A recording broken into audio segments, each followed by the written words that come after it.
When did you last get caught up in a parade, procession, or even a pilgrimage? I wonder, had you meant to be there, or did you just stumble upon it and get swept up in the crowds? What was it like? Who did you spot? What was the atmosphere like?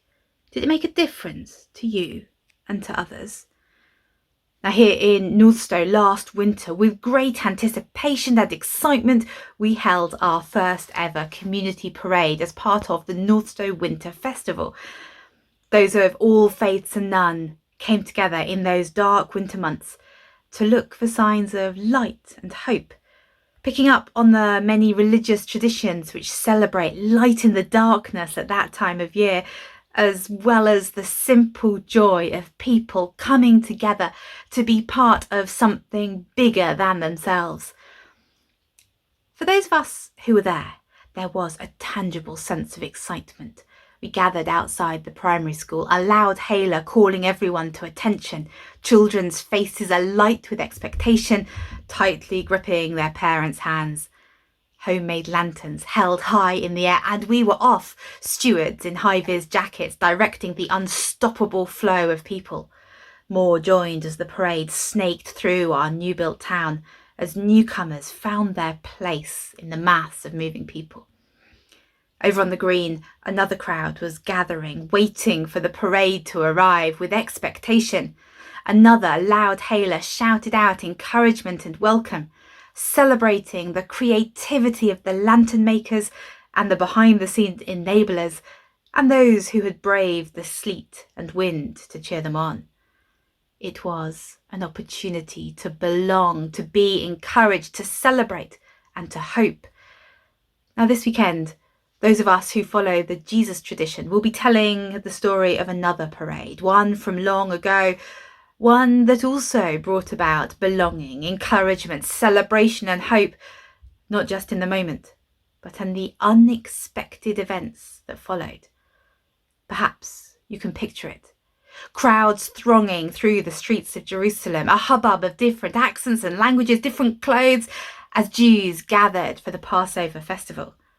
The custom was for pilgrims to arrive on foot, as no matter how rich or poor they were, they gathered to belong, to encourage, to celebrate and to hope. And into this procession of pilgrims on foot comes Jesus riding on a donkey. Some in the crowd pick this up as a sign that he's claiming to be the long-promised Messiah, the anointed one, the king who would save them. And the message spreads, excitement grows, the crowd begin to shout, "Blessed is the King who comes in the name of the Lord. Peace in heaven and glory to the highest." I wonder if you were caught up in all that excitement. Would you have joined in the shouts, even if you didn't really understand who he was or what was happening?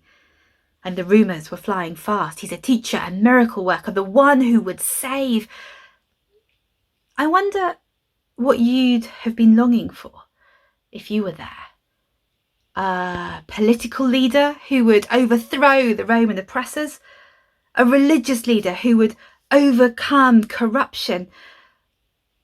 I wonder what you are hoping for today. Peace, purpose, connection. I wonder if any of them, or any of us, were or even could be ready for the unexpected ways that God's kingdom breaks into our lives. You see, the Easter story doesn't end with that procession. There's more to come, but to get there, we must brave more than sleet and wind.